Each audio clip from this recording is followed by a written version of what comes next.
When my daughter Emily died in my arms at 38, I never imagined the real pain would begin at her own funeral. That's when the man who abandoned her 10 years ago showed up, dressed in black, demanding the $29 million she left me. Before we continue, subscribe to the channel. Ring the bell because we have new stories every day. Leave a like, and tell us in the comments what city you're watching from.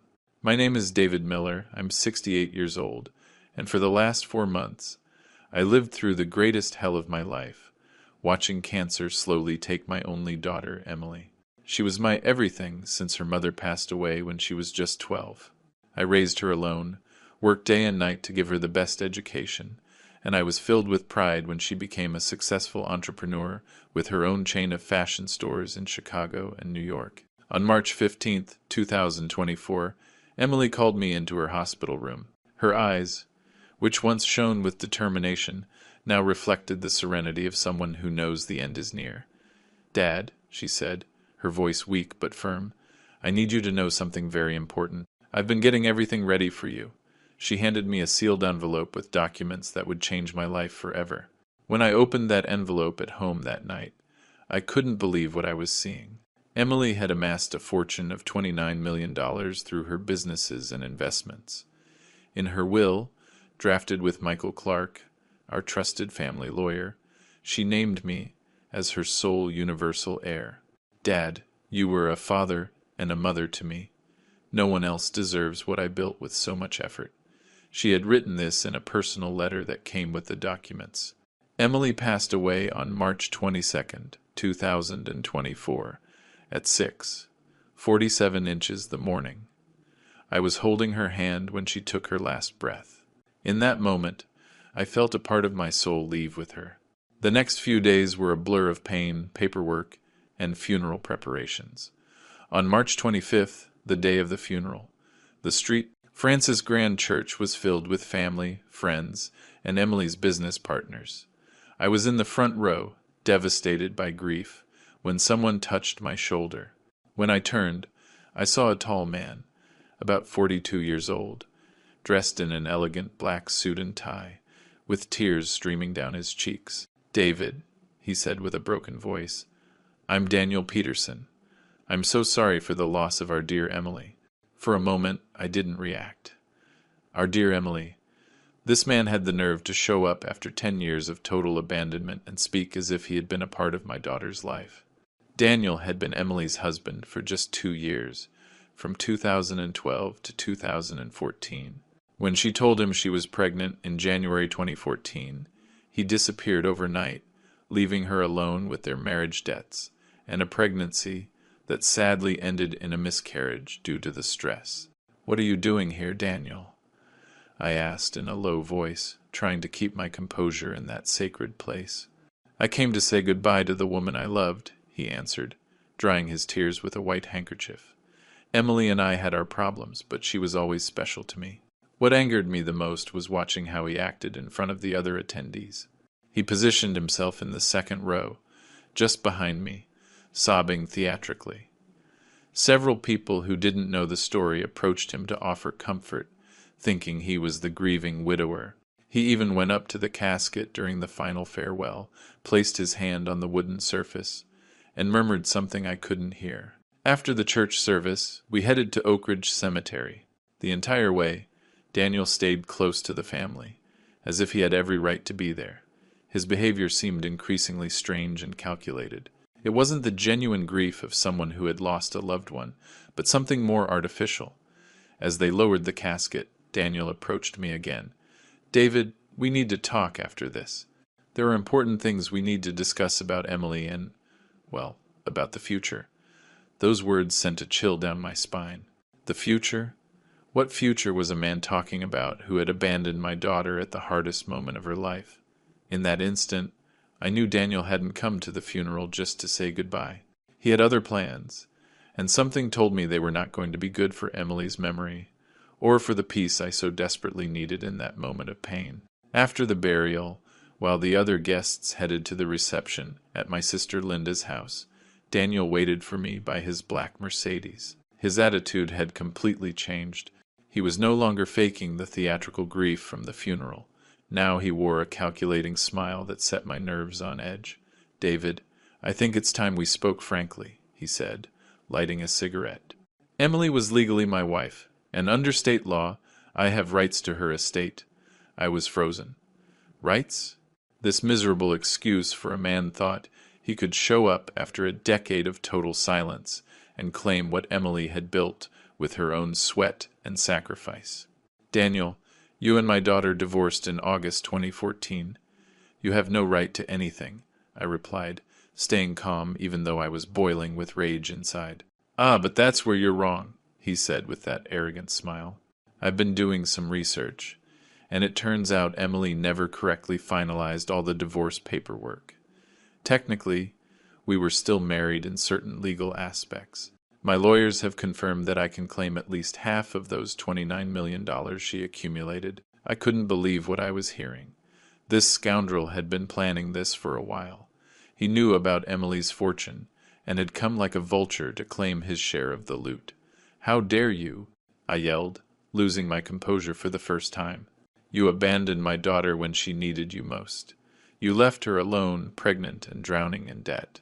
You disappeared like a coward, and now, after 10 years, you come here talking about rights?"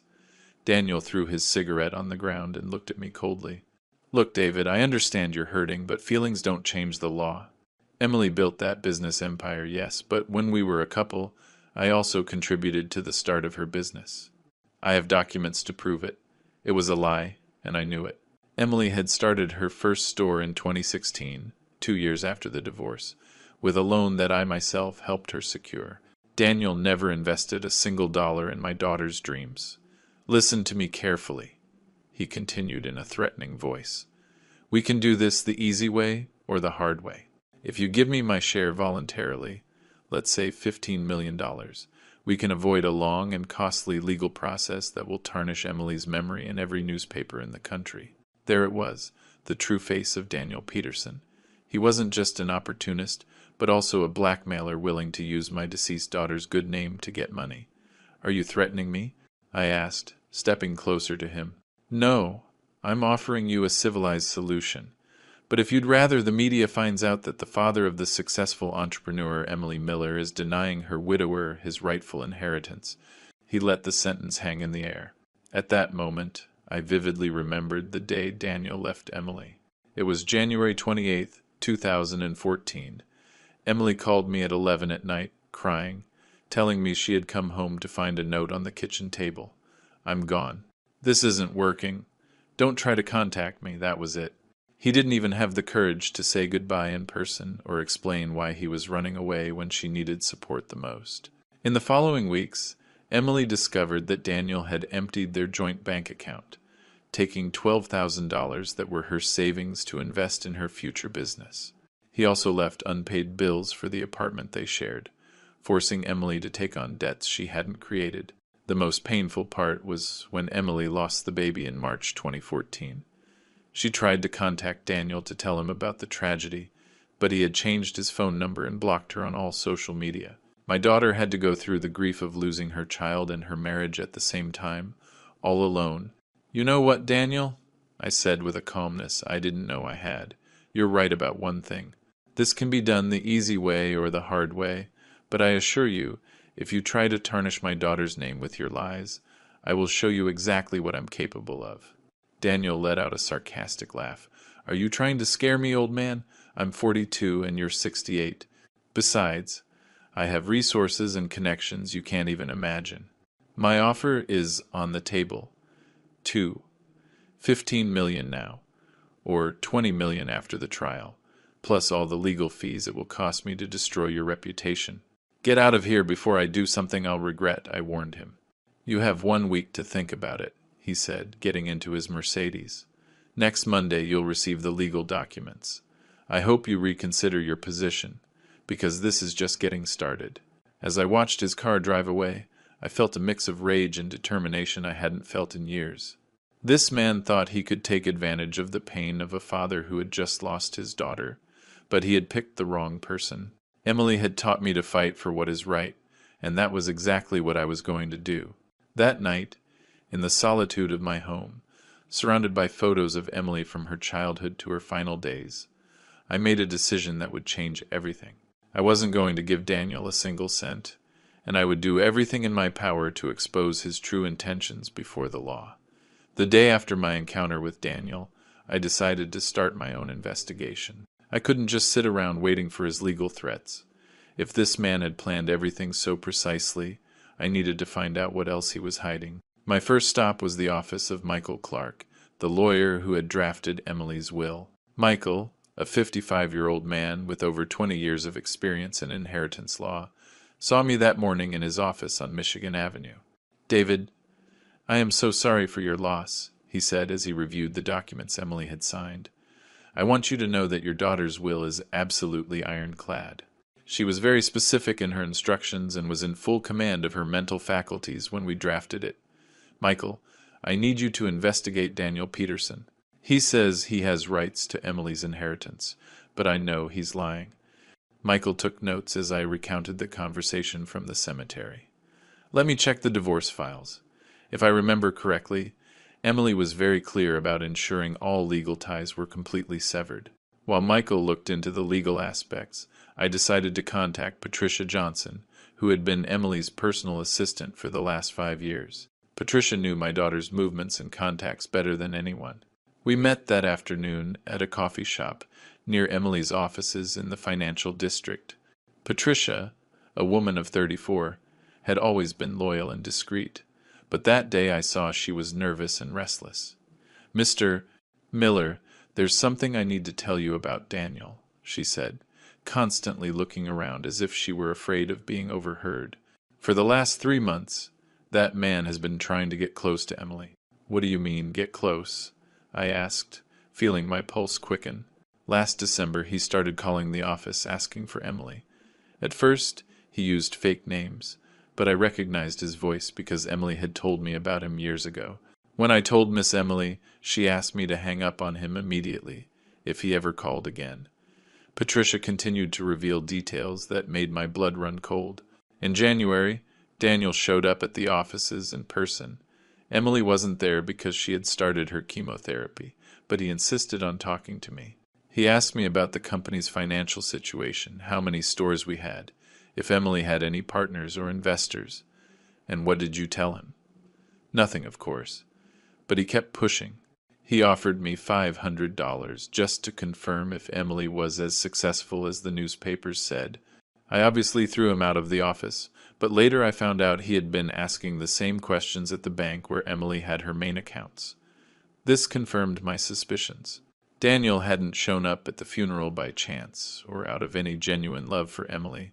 He had been preparing this scheme for months, researching my daughter's financial situation while she was battling cancer. "Patricia, do you have any proof of these approaches?" "Yes, Mr. Miller. Emily asked me to record all office calls after Daniel's first contact.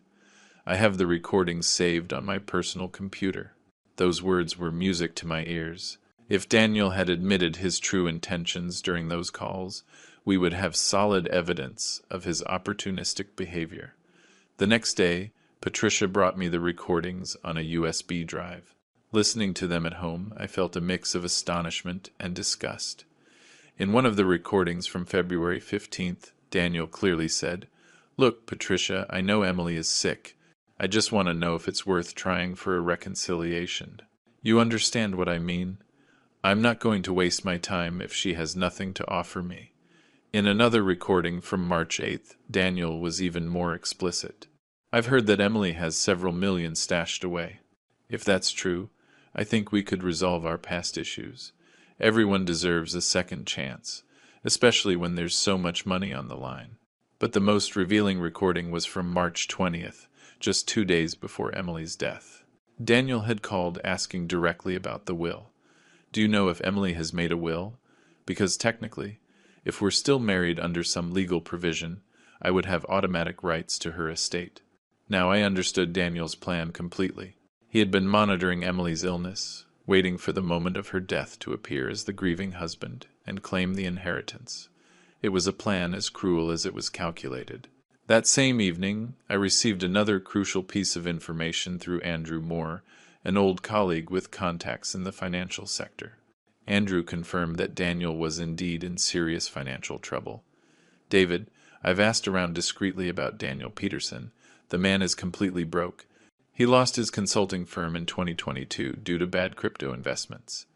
He also has gambling debts at several Chicago casinos totaling over $80,000. The loan sharks are pressuring him, and according to my contacts, he's desperate to get money fast. Everything fit perfectly. Daniel wasn't just an opportunist, but a desperate man who saw Emily's death as his only financial salvation. He had bet his future on getting that inheritance, and that's why he was so confident in his legal threats. With all this information, I called Michael to schedule an urgent meeting. We had solid evidence of Daniel's fraudulent character, but we needed to prepare a solid legal strategy before he followed through on his threat to start the legal process. On Friday night, as I was organizing all the documents and recordings, my phone rang. It was an unknown number, but when I answered, I immediately recognized Daniel's voice. David, I hope you've reconsidered my offer. On Monday, I'm filing the papers at the courthouse, and I assure you it will be much more expensive for you. Last chance. $15 million and we're all happy. Daniel, I replied firmly, I think you're the one who should reconsider your position. I've discovered some very interesting things about your true intentions. There was a long silence before he answered. I don't know what you're talking about, but I'm warning you, don't play games with me. I have resources and contacts that can make your life very complicated. We'll see who has the better hand in this game, I said before hanging up. That night, for the first time since Emily's death, I slept peacefully. I knew the legal battle ahead would be intense, but now I had the weapons necessary to defend my daughter's legacy and unmask the true intentions of this opportunist. On Monday, April 1st, 2024, just as he had promised, Daniel followed through on his threat.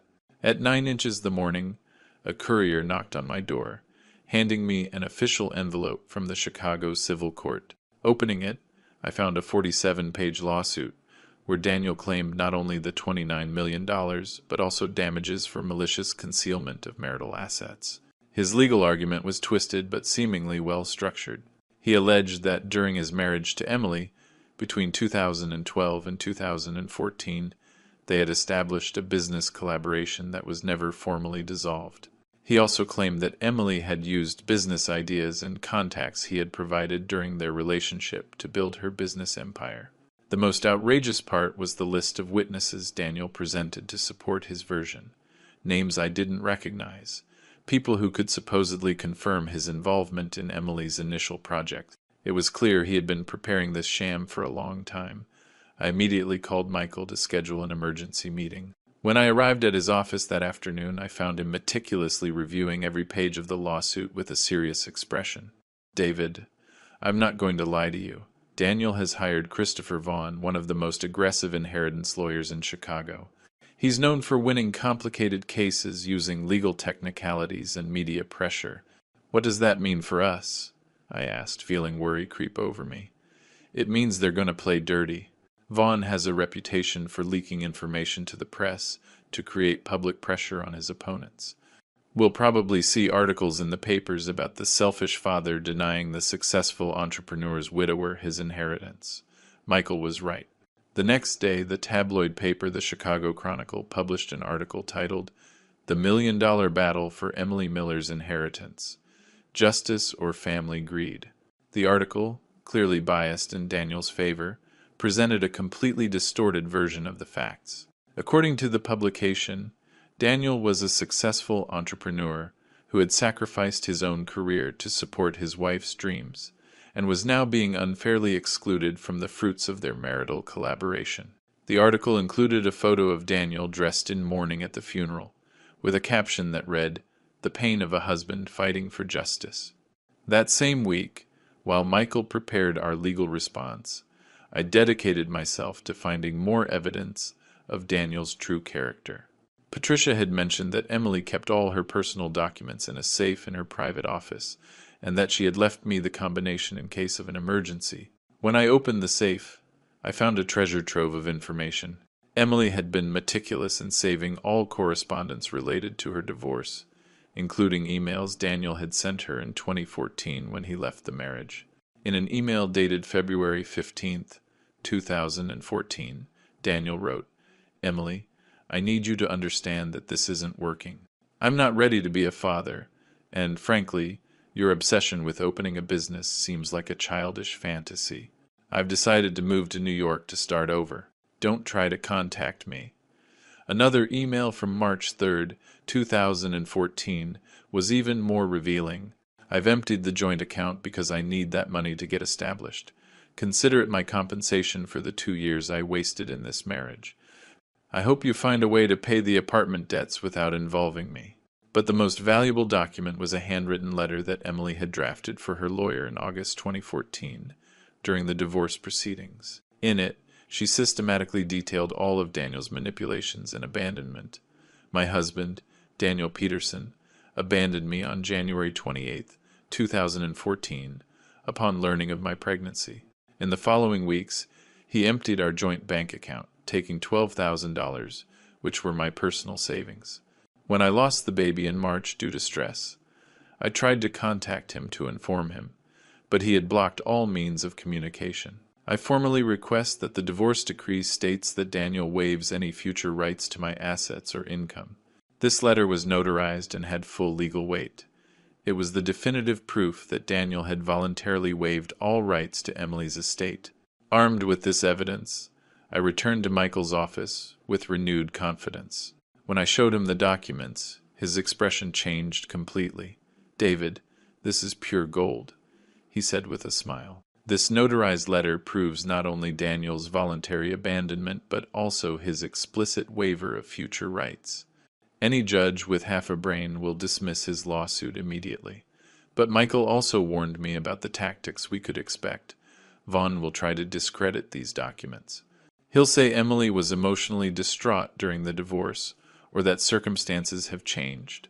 He'll also try to prove that Daniel contributed in some way to Emily's subsequent success. To strengthen our case, Michael suggested we find people who had known Daniel during his marriage to Emily to testify. We need witnesses who can confirm his abandonment and his lack of support for your daughter's business projects. I then remembered Helen Davis, Emily's best friend since college.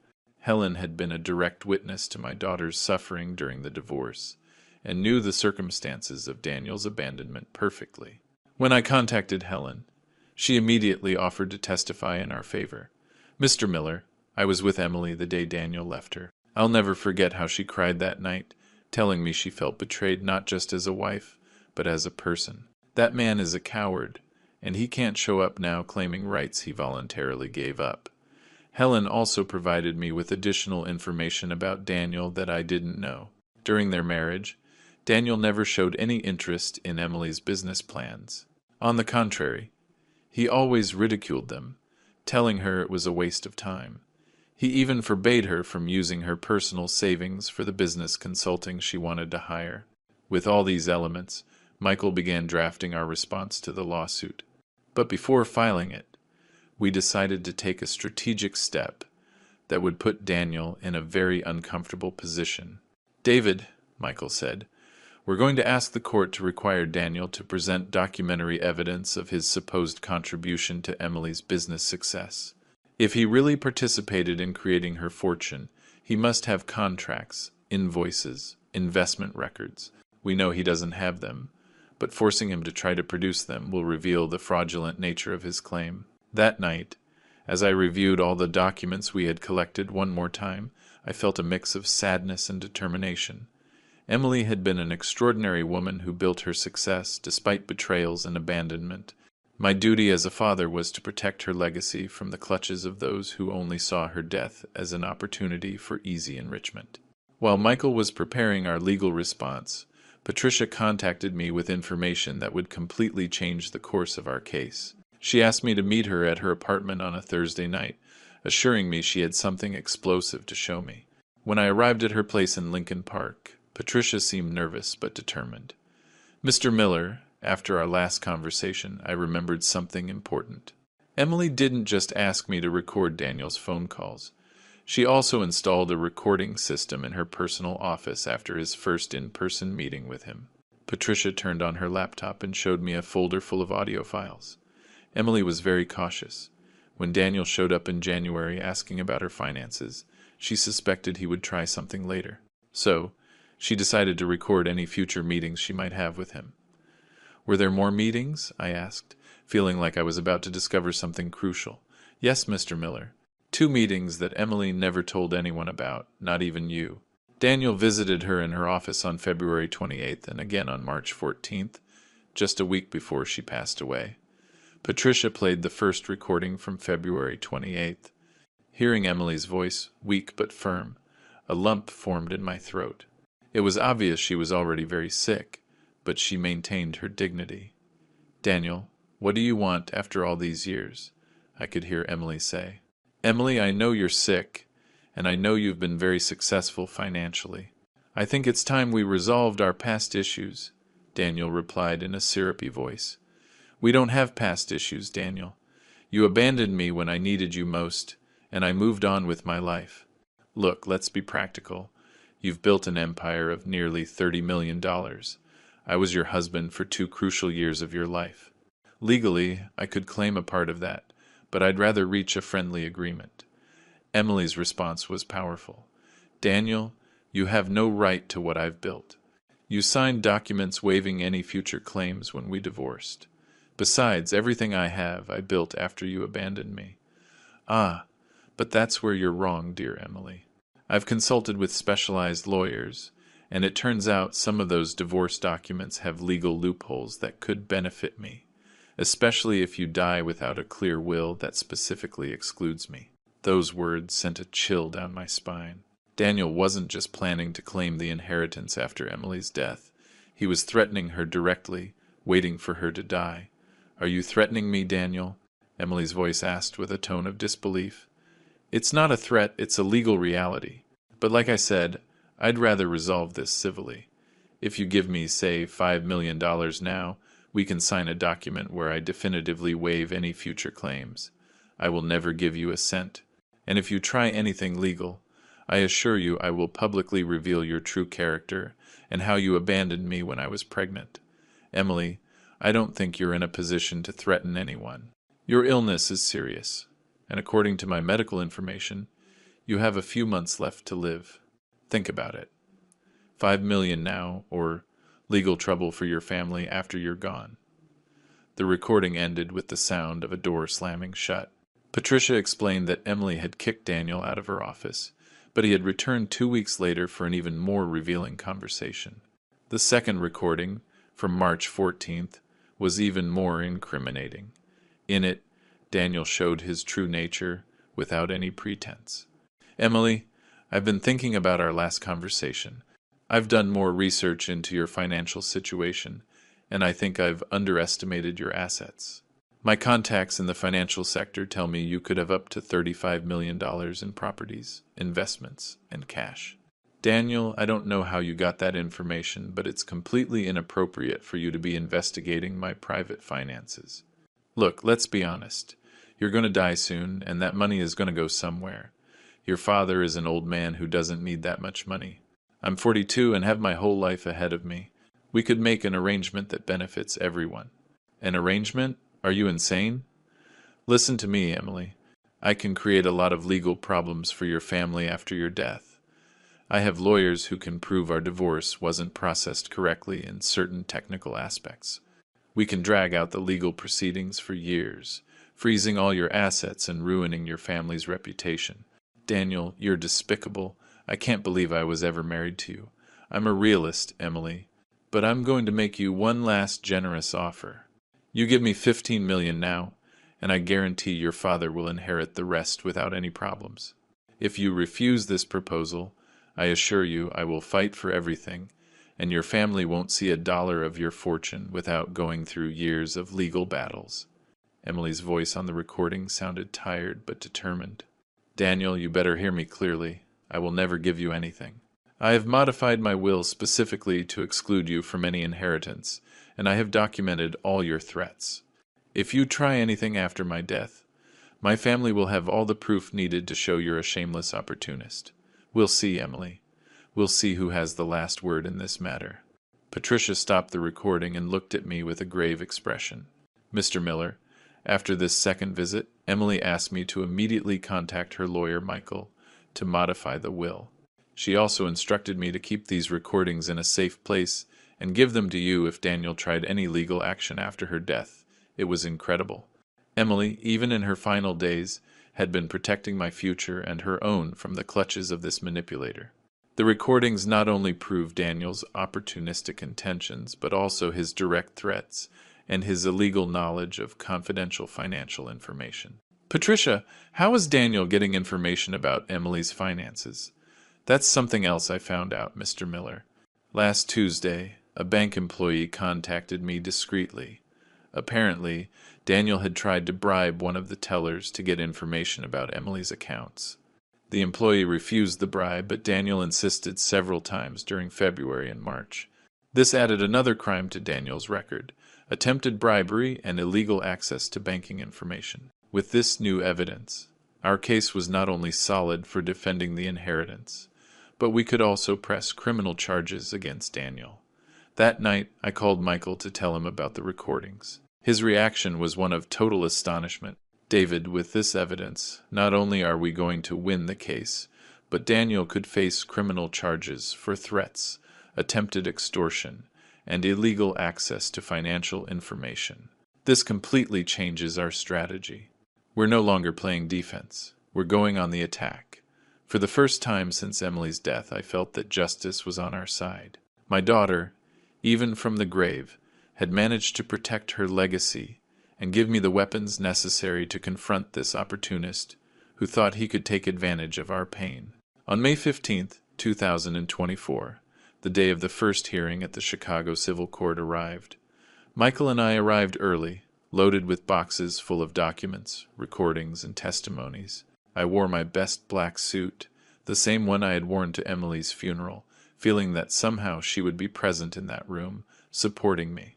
At 9:30 a.m., Daniel entered the courtroom accompanied by his lawyer, Christopher Vaughn, and 3 people I didn't recognize. Daniel wore an impeccable gray suit and a look of false solemnity, as if he were the victim in this whole affair. Judge Maria Delgado, a woman in her 52nds with a reputation for being strict but fair, opened the session by explaining the procedure. Daniel, as the plaintiff, would have the first opportunity to present his case. Christopher Vaughn stood up arrogantly and began his argument. "Your Honor, my client, Daniel Peterson, was the devoted husband of Emily Miller during the most formative years of her business career. During their marriage between 2012 and 2014, Daniel provided the emotional, intellectual, and logistical support that allowed Emily to develop the ideas that would later lead to her millionaire success." Vaughn continued with a completely distorted version of the facts. "My client sacrificed his own professional opportunities to support his wife's business dreams. It was he who suggested the concept of fashion stores that combined American elegance with affordability. It was also Daniel who introduced her to key contacts in the retail sector, who later became Emily's business partners. Hearing those blatant lies made my blood boil, but Michael had advised me to maintain my composure during the opposing party's presentation. Vaughn then presented his 3 witnesses. The first was Raymond Simmons, who identified himself as a business consultant and claimed to have known Daniel and Emily during their marriage. "I worked with Daniel in 2013 developing the business plan for Emily's fashion stores," Simmons declared under oath. "Daniel was the brain behind the business strategy. Emily had the initial capital, but it was Daniel who designed the entire operational model." The second witness was Sarah Jones, who presented herself as a former business partner and supported the version that Daniel had been fundamental in Emily's early business steps. The third witness, Albert Reed, claimed to be an investor who had met Emily through Daniel and had participated in the first rounds of financing for her stores. When these supposed witnesses finished their statements, Michael leaned into my ear. "David, these people are clearly lying. Their testimonies are too coordinated and specific.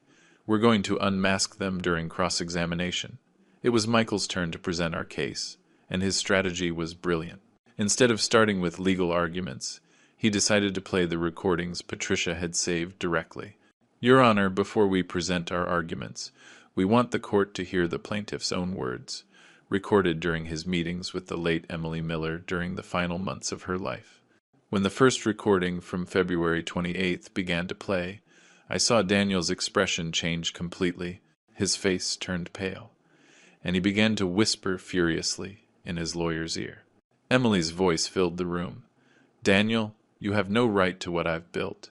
You signed documents waiving any future claims when we divorced. And then Daniel's revealing response. I've consulted with specialized lawyers, and it turns out some of those divorce documents have legal loopholes that could benefit me, especially if you die without a clear will that specifically excludes me. The silence in the courtroom was absolute. Judge Delgado took notes intently as she listened to Daniel's explicit threats toward Emily. When the part came where Daniel said, "Your illness is serious, and according to my medical information, you have a few months left to live. Think about it. $5 million now, or legal trouble for your family after you're gone." I saw several attendees in the room exchange looks of disgust. Michael stopped the recording and addressed the judge. Your Honor, as you can see, the plaintiff not only admits he has no legal rights to the inheritance, but also acknowledges that he is taking advantage of the deceased's terminal illness to try to extort her. Christopher Vaughn immediately stood up. Objection, Your Honor. Those recordings were made without my client's consent and violate his right to privacy. Judge Delgado responded firmly. Overruled. The recordings were made on the deceased's private property, and the plaintiff was informed that the conversation was being recorded. Continue, Mr. Clark. Michael then played the second recording, from March 14th, where Daniel was even more explicit about his intentions. I can create a lot of legal problems for your family after your death. I have lawyers who can prove our divorce wasn't processed correctly in certain technical aspects. When the recording finished, Michael presented the notarized letter Emily had written during her divorce, where she expressly excluded Daniel from any future claims on her assets. Your Honor, this document, signed before a notary in August 2014, proves that the deceased was absolutely clear in her intention to exclude the plaintiff from any financial benefit. Furthermore, we have Emily Miller's will, drafted in January 2024, where she specifically names her father, David Miller, as the sole universal heir. But the most devastating blow came when Michael called Patricia Johnson as a witness. Patricia, in a clear and firm voice, testified about Daniel's attempts to obtain financial and legal information about Emily. The plaintiff tried to bribe me on multiple occasions to obtain confidential information about Emily Miller's finances. He also attempted to bribe bank employees to illegally access the deceased's accounts, all while she was battling cancer. During the cross-examination of Daniel's witnesses, Michael masterfully proved that their statements were fabricated. When he questioned Raymond Simmons about supposed business meetings in 2013, Simmons couldn't provide specific addresses, exact dates, or documents to back up his claims. Can you show the court any invoice, contract, or document that proves your alleged collaboration with Mr. Peterson in 2013? Michael asked. Well, those documents were lost during a move, Simmons replied nervously. How convenient, Michael retorted with irony. When he questioned Sarah Jones about her supposed business partnership with Emily, the woman also couldn't produce any documentary evidence. Worse, when Michael asked her about specific details of the fashion business, it became clear she knew nothing about the retail sector. At the end of the hearing, which lasted more than 4 hours, Judge Delgado announced that she would study all the evidence presented and issue her decision within 15 days. When we left the courthouse, Daniel approached me with a furious expression. This isn't over, David. I have the resources to appeal any adverse decision. I can keep this fight going for years. Daniel, I replied calmly, I think after what was heard in that room today, you should be more worried about criminal charges than the inheritance. His expression of fury turned to one of concern. For the first time since this whole ordeal began, Daniel Peterson seemed to have understood that he had gravely underestimated the situation. The 15 days of waiting after the hearing were the longest of my life. Michael had warned me that, although we had a solid case, the courts can sometimes be unpredictable, especially when so much money is involved. During that time, I decided to dig even deeper into the investigation of Daniel and his supposed witnesses. My first discovery came through my nephew, Charles, who works in the IT department of a private investigation firm.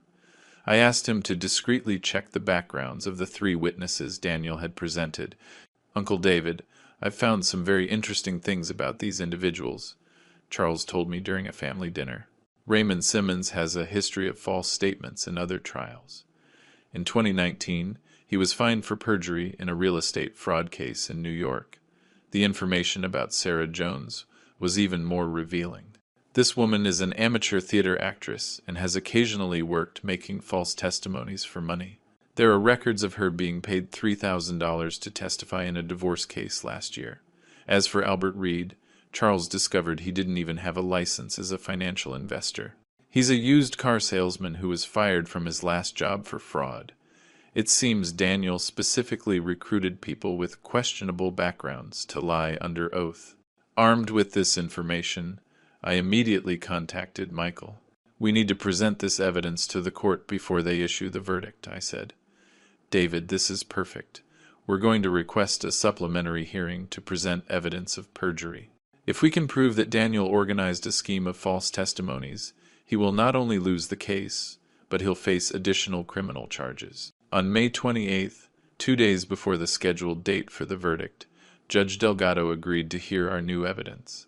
This time the courtroom was even more tense. Daniel and Vaughn arrived visibly nervous, especially after Michael had notified them about the nature of the evidence we were going to present. Michael began his presentation by showing Simmons's criminal record. "Your Honor, the plaintiff's first witness has a documented history of perjury. In 2019, a New York court ordered him to pay a $5,000 fine for false statements in a real estate fraud case. When he presented the evidence about Sarah Jones, Judge Delgado frowned with clear disgust. This person has taken money to make false statements in multiple court cases. We have invoices where she appears as a testimonial actress for amounts ranging from $2,000 to $4,000 per case. The most devastating information came when Michael proved that Albert Reed had never been licensed as an investor. Your Honor, not only is this man not an investor, but he was fired from his job as a car salesman for trying to scam customers with falsified documents. But the final blow came when Michael presented bank records showing transfers from Daniel to the 3 witnesses in the weeks leading up to the hearing. Your Honor, we have evidence that the plaintiff paid $8,000 to Simmons, $6,000 to Jones, and $5,000 to Reed, exactly 10 days before their testimony in this court. The silence in the courtroom was deafening. Judge Delgado looked at Daniel with an expression of outrage I had never seen in a courtroom. "Mr. Peterson," the judge said, addressing Daniel directly, "can you explain these bank transfers to people who later testified under oath in your favor?" Daniel stood up, trembling, clearly unprepared to answer this evidence. "Your Honor, those transfers were personal loans that have no relation to this case. Personal loans of exact amounts to 3 different people who just happened to testify in your favor?" the judge replied sarcastically. Vaughn tried to intervene. "Your Honor, my client has the right to the presumption of innocence." "Silence!" Judge Delgado interrupted. "This court will not tolerate attempts to manipulate justice through purchased testimony. Mr. Peterson has not only presented false witnesses, but has organized a deliberate scheme of perjury." The judge then did something that completely surprised me. She ordered the immediate arrest of the 3 false witnesses and summoned Daniel for a separate criminal hearing on charges of witness tampering and obstruction of justice. As for the main case, the judge continued, "Based on the evidence presented by the defendant, David Miller, this court finds that Mr. Daniel Peterson's claim is completely baseless and fraudulent." The judge proceeded to read her decision. First, the presented recordings unequivocally demonstrate that the plaintiff admitted to having no legal rights to the inheritance of Emily Miller. Second, the deceased's will is absolutely valid and expressly excludes the plaintiff from any benefit. Third, the notarized letter from 2014 clearly establishes the plaintiff's voluntary waiver of future financial claims. Furthermore, the judge continued, This court finds that the plaintiff attempted to extort the deceased during her terminal illness, taking advantage of her vulnerability to obtain illicit financial benefits. The verdict was damning. The claim of Mr. Daniel Peterson is completely denied. It is confirmed that David Miller is the sole and legitimate universal heir of Emily Miller. Furthermore, the plaintiff is ordered to pay all court costs and is fined $50,000 for presenting false testimony. But the judge wasn't finished. Finally, this court orders a criminal investigation to be opened against Daniel Peterson for the crimes of threats, attempted extortion, witness tampering, and obstruction of justice. The plaintiff is forbidden from leaving the country until the criminal investigation is concluded. When the judge finished reading the verdict, Daniel was completely slumped in his chair. His face had lost all color, and Vaughn looked like he wanted to disappear under the table. As we left the courthouse, several journalists who had been following the case were waiting for us. Michael had prepared a brief statement. Justice has prevailed. Mr. David Miller has successfully defended his daughter's legacy against fraudulent attempts of appropriation. The memory of Emily Miller remains intact, and her final will has been fully respected. That afternoon, in the quiet of my home, I reread Emily's will for the 100th time. In one of its final clauses, she had written, "Dad, I hope you never have to use this document to defend yourself from unscrupulous people. But if that moment comes, remember that I built all of this thinking of your future and in honoring Mom's memory. Don't let anyone tarnish our family legacy." For the first time since her death, I felt that Emily could rest in peace. Her final battle had been won, and her legacy was protected forever from the clutches of those who only saw money where they should have seen love, sacrifice, and honest work. The days following the verdict brought a flood of revelations that neither Michael nor I could have anticipated. The legal victory had opened the floodgates, and people who were previously afraid to speak out began contacting me with additional information about Daniel's true activities. The first to come forward was Rose Fernandez, a 45-year-old woman who identified herself as Daniel's ex-girlfriend between 2018 and 2020. Rose called me on June 2nd, 3 days after the newspapers published the news of the verdict. "Mr. Miller, I've been following the case in the news, and I think you need to know more about Daniel Peterson," she said with a trembling voice during our phone conversation. "That man put me through a hell similar to what he did to your daughter." We agreed to meet at a coffee shop in downtown Chicago, where Rose told me a story that chilled me to the bone. Daniel seduced me in 2018, when I had just inherited a property from my father. At first, he seemed like the perfect man, attentive, caring, interested in my well-being. But later I discovered that he had been investigating my financial situation before he even approached me. Rose continued to recount how Daniel had used the same manipulative tactics he tried with Emily. During the 2 years we were together, he constantly pressured me to lend him money for his supposed investment projects. When we broke up in 2020, I discovered he had stolen $35,000 from my bank account, using information he had gotten from me during our relationship. "Did you file a police report?" I asked. I tried to, but Daniel threatened to ruin my professional reputation if I took him to court. I work as a marketing director at a major company, and he knew people who could have caused me problems at work. In the end, I decided to consider that money the price of getting rid of him. But Rose wasn't Daniel's only victim. That same week, I was visited by Anthony Serrano, a 58-year-old retired businessman who had met Daniel at a poker club in 2021. "Mr. Miller, that man is a financial predator," Anthony told me during our meeting. "He approached me at the casino, posing as a successful investment consultant.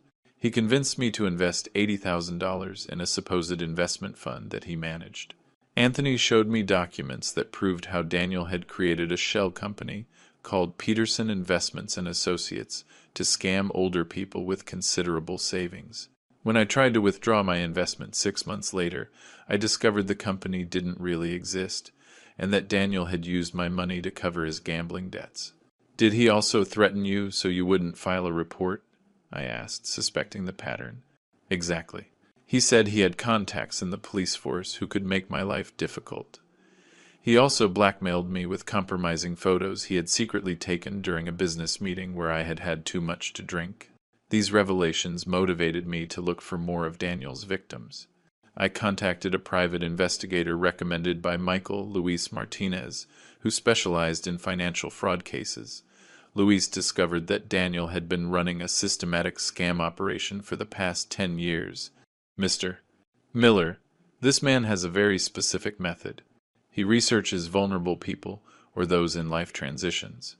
Recent divorcees, widows with inheritances, struggling entrepreneurs, seniors with savings.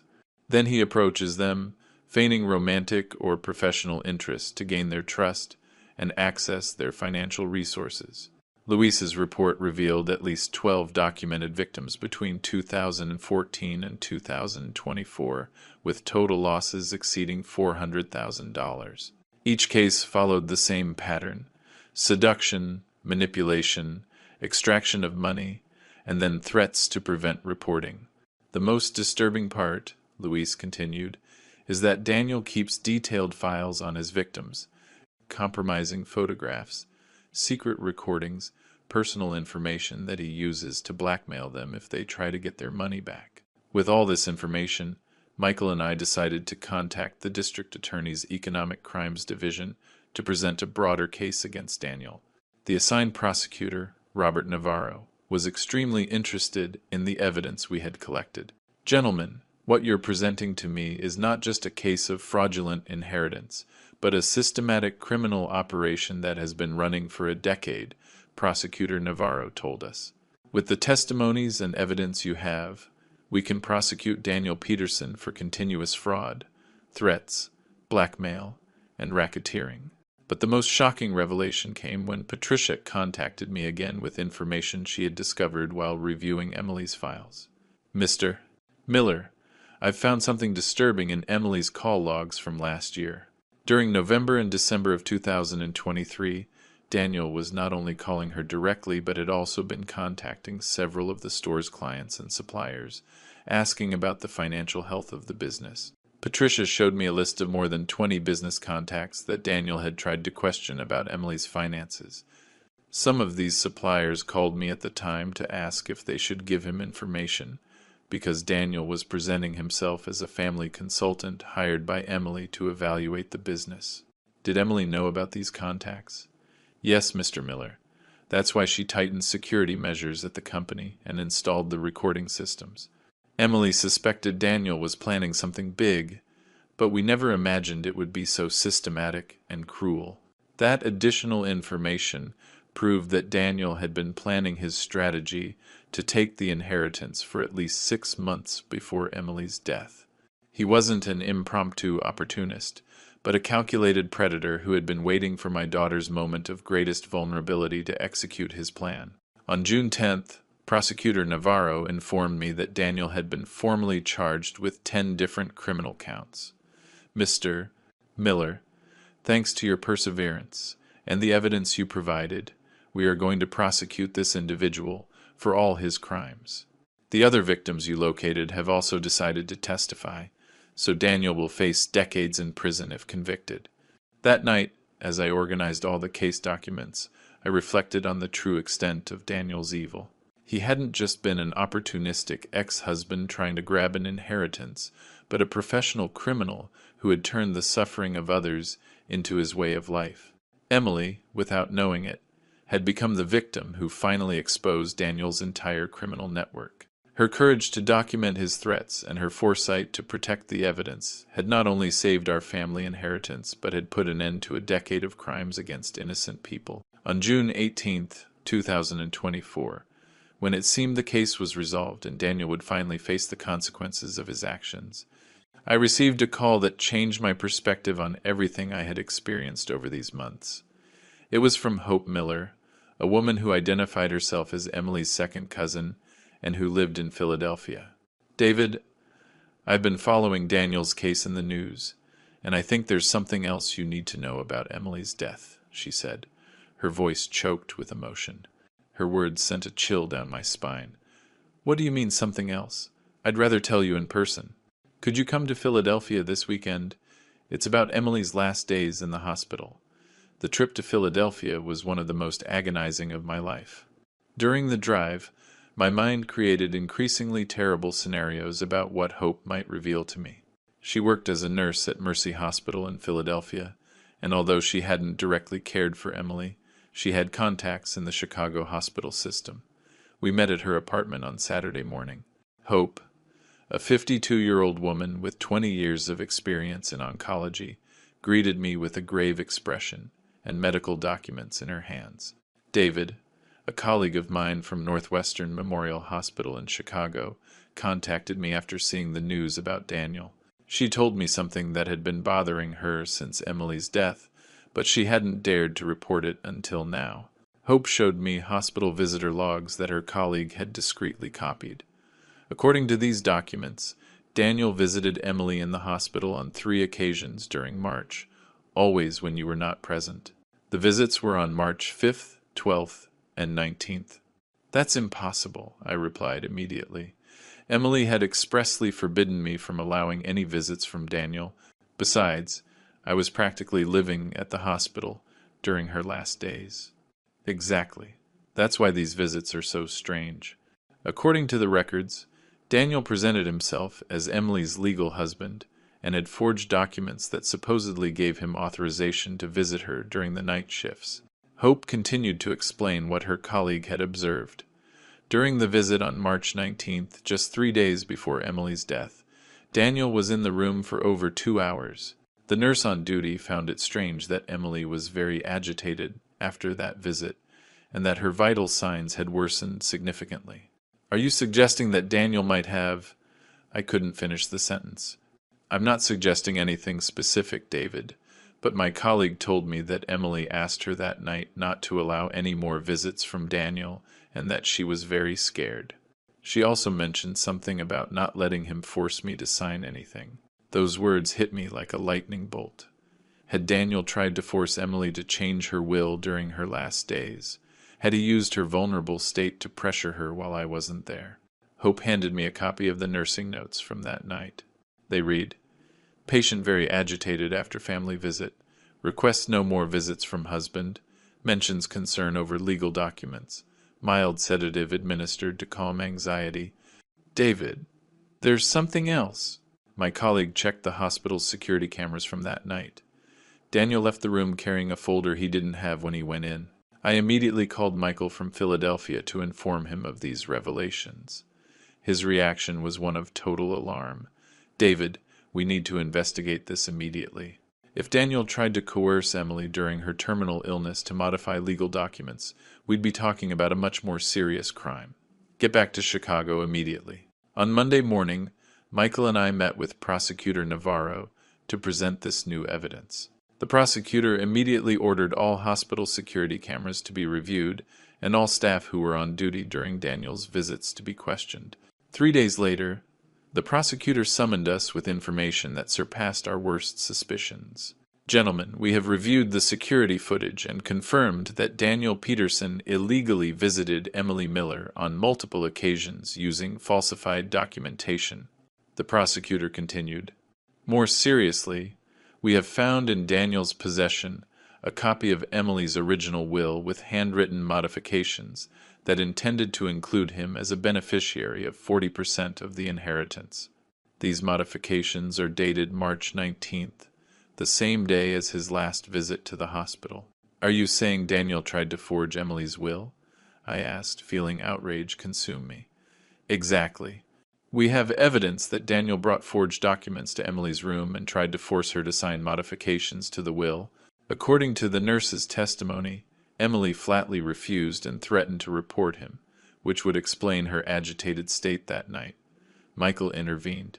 "Prosecutor Navarro, this constitutes coercion of a sick person, forgery of documents, and possibly attempted murder if the stress caused contributed to Emily's deterioration." "Correct, Mr. Clark. We have added these charges to the indictment against Daniel Peterson. He now faces the possibility of 25 years in prison." But the most shocking revelation came when the prosecutor showed us the full contents of the folder Daniel had taken from the hospital. In addition to the forged will, Daniel had prepared power of attorney documents that would have given him total control over Emily's assets if she had survived in a vegetative state. "What does that mean?" I asked. "It means Daniel had a backup plan. If Emily didn't die immediately, he would have tried to declare her mentally incapacitated and assume control of her entire fortune as her caregiver husband.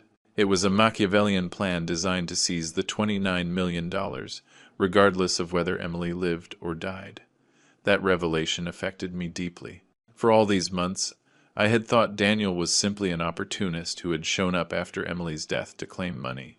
Now I discovered he had been much worse, a predator who had been stalking my daughter during her final days, trying to take advantage of her extreme vulnerability to steal everything she had built. "There's one more thing, Mr. Miller," the prosecutor continued. "We've found evidence that Daniel had been monitoring Emily's health status through illegal contacts in the hospital system. He knew exactly when she would be most vulnerable and planned his visits accordingly." When we left the prosecutor's office that afternoon, Michael put a hand on my shoulder. "David, I know these revelations are painful, but they also prove something very important. Emily fought until the very end to protect her legacy and yours. Even in her final days, she stood up to Daniel and refused to give in to his pressure." That night, in the solitude of my home, I reread the letters Emily had written to me during her illness one last time. In one of them, dated March 20th, just 2 days before her death, there was a line that now took on new meaning. "Dad, if anything happens to me, make sure my will is respected. Don't let anyone manipulate what we've built together." Emily had known exactly what Daniel was trying to do, and she had fought with her last breath to protect our future. Her courage and determination had not only preserved the family inheritance, but had exposed the true criminal nature of a man who had made the suffering of others his way of life. On July 15th, 2024, almost 4 months after Emily's funeral, the day of the criminal trial against Daniel Peterson arrived. The Chicago Criminal Courthouse was packed with journalists, Daniel's victims, and curious onlookers who had followed the case through the media. Daniel arrived at the courthouse in handcuffs, escorted by 2 sheriff's deputies. His appearance had changed dramatically during the months he had spent in pretrial detention. The arrogant, well-dressed man who had appeared at Emily's funeral now looked haggard, with unkempt hair and an expression of total defeat. The presiding judge, a magistrate with over 15 years of experience in organized crime cases, opened the session by reading the 14 criminal charges against Daniel. Continuous fraud, forgery of documents, threats, coercion, blackmail, witness tampering, professional misconduct, and violation of court orders. Prosecutor Robert Navarro began his presentation with a detailed chronology of Daniel's crimes over the last decade.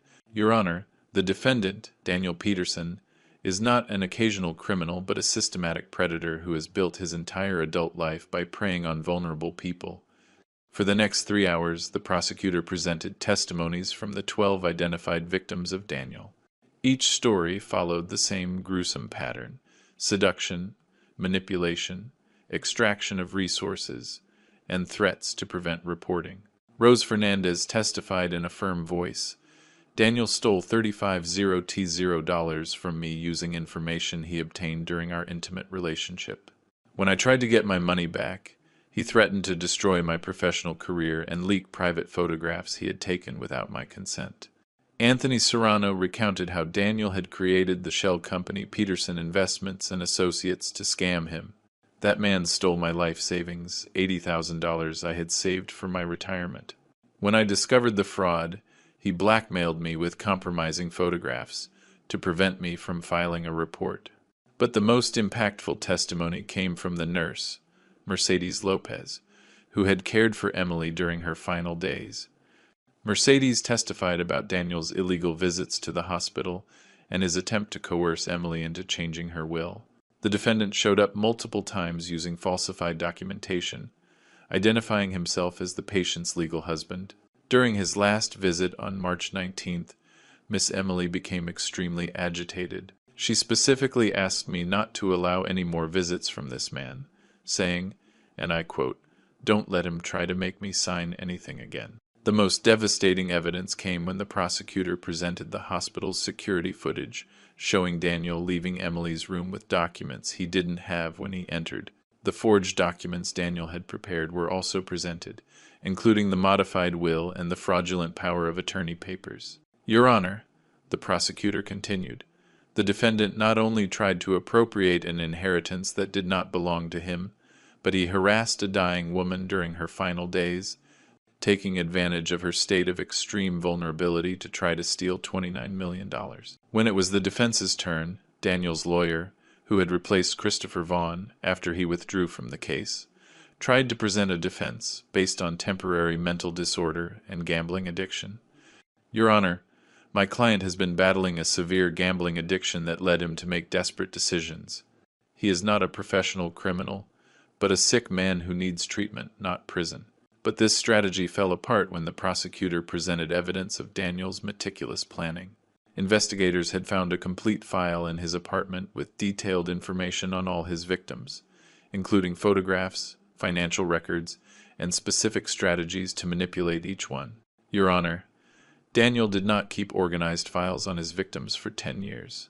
A gambling addict does not forge professional documents or create shell companies. What we have here is a professional criminal who has perfected his method over a decade. The most emotional moment of the trial came when I was allowed to read an impact statement as Emily's father. With a trembling but firm voice, I addressed the court. Your Honor, Daniel Peterson not only tried to steal the money my daughter built with so much effort, he desecrated her memory, tortured her final days, and turned our family's grief into a legal nightmare. Emily died thinking this man could destroy everything she had worked to protect. My daughter fought cancer for 4 months with extraordinary courage, but she also had to fight against the threats and blackmail of this predator during her most vulnerable moments. Daniel is not just a thief. He is someone who feeds on the suffering of others. After 2 days of testimonies and evidence presentation, the judge announced a 2-hour recess to deliberate. During that wait, Michael and I sat on the benches in the courthouse hallway, surrounded by the other victims of Daniel who had come to witness the verdict. David, Michael said to me, regardless of what the judge decides, we've already won the most important battle.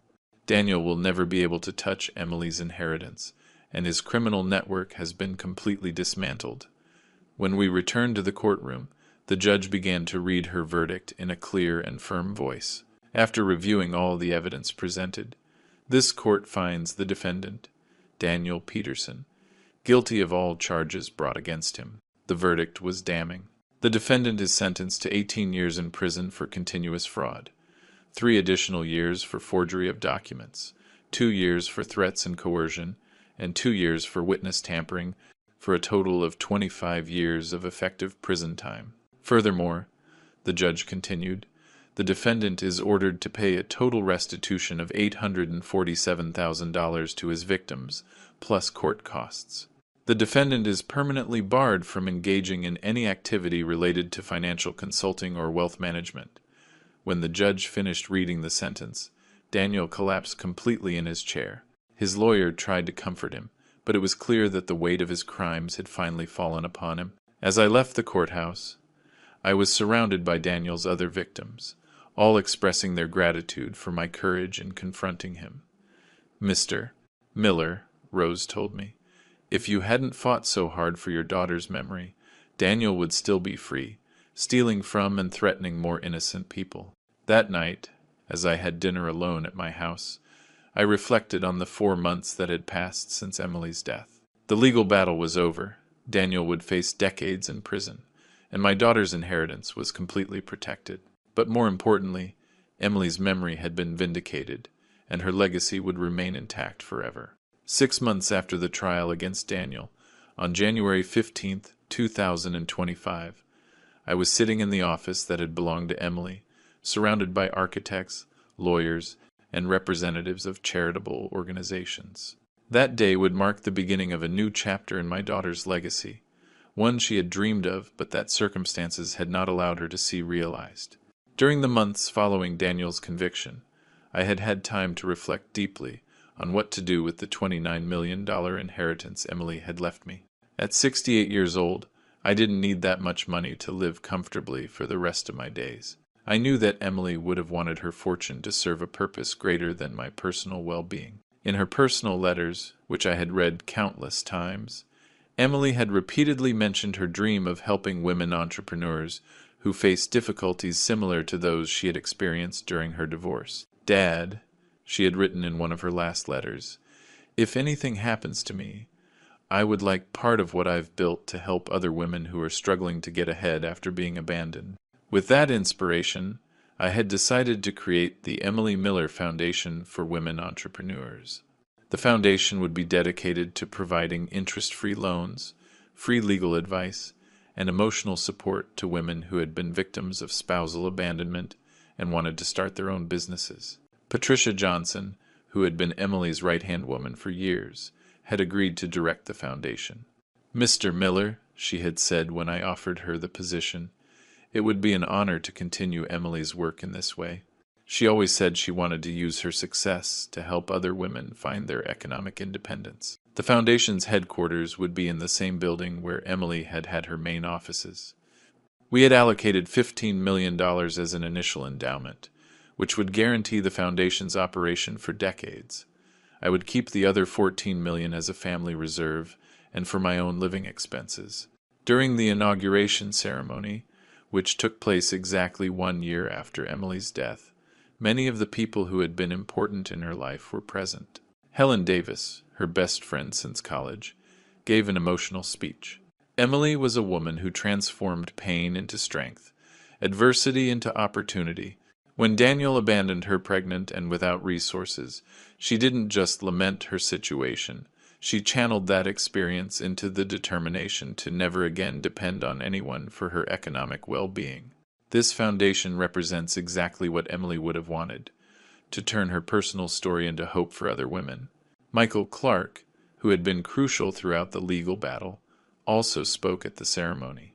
"I have seen many cases of disputed inheritances throughout my career, but I had never witnessed a fight as noble as the one David Miller fought to protect his daughter's memory. Emily can rest in peace knowing that her legacy was not only preserved but has become a source of hope for future generations." But the most significant moment of the ceremony came when Rose Fernandez, one of Daniel's victims who now worked as a volunteer counselor at the foundation, read the first request for help we had received. Maria Carmen Ruiz, 34 years old, mother of 2, abandoned by her husband after 12 years of marriage, requests a loan of $25,000 to open a bakery and be able to support her children independently. It was exactly the type of case for which Emily would have fought tooth and nail. In the following months, the foundation began to operate at full capacity. We received between 50 and 100 applications monthly from women all over the country seeking support to start their businesses. Our team of counselors, which included several of Daniel's victims who had decided to transform their experience into help for others, evaluated each case with the same care Emily would have put into her own businesses. In March 2025, I received a letter that moved me deeply. It was from Maria Carmen Ruiz, the foundation's first beneficiary, informing me that her bakery had been a resounding success and that she had already been able to hire 3 additional employees. "Mr. Miller," Maria Carmen wrote, "you not only helped me financially, but you gave me the confidence to believe in myself again. When my husband left me, I thought my life was over. Now I know it was actually just beginning. Every loaf of bread I bake carries a piece of the hope that Emily passed on to me through her foundation." In April, I received more news that filled me with satisfaction. Daniel had appealed his sentence, but the Illinois Supreme Court had upheld the 25-year prison sentence. Furthermore, he had begun to pay restitution to his victims from prison, working in the prison's carpentry workshop. "David," Michael informed me during one of our monthly meetings, "Daniel has lost all his appeals. He will spend the next 25 years in prison, and when he gets out, he will be a 6-7-year-old man without resources or a reputation. Justice, finally, has completely prevailed." But beyond the satisfaction of seeing Daniel pay for his crimes, what truly filled me with peace was seeing how Emily's legacy continued to grow. By the end of 2025, The foundation had helped more than 200 women start their own businesses, creating more than 800 indirect jobs throughout the country. Patricia regularly informed me about the progress of our beneficiaries. Mr. Miller, we have an 87% success rate in the businesses we've funded.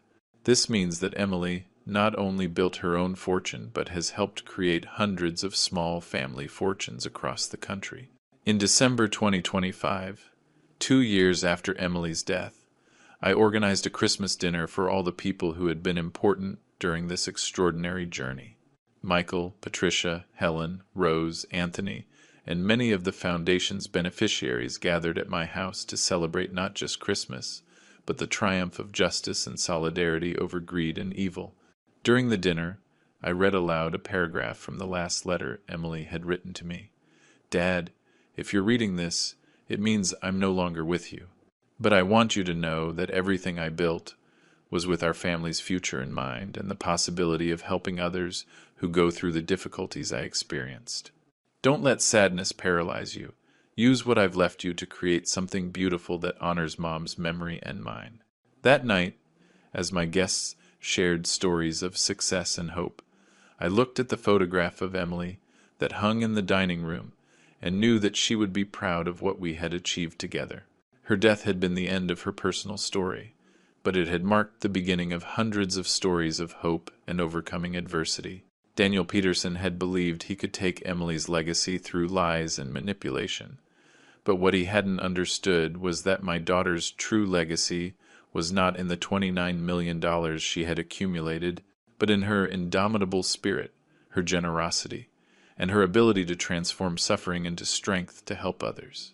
Emily had won the final battle not only by protecting her inheritance from the clutches of an opportunist, but by turning that inheritance into a seed of hope for hundreds of women who, like her, had refused to surrender to adversity. If you liked this story, hit the like button, subscribe to William's Revenge Stories, and share your thoughts in the comments.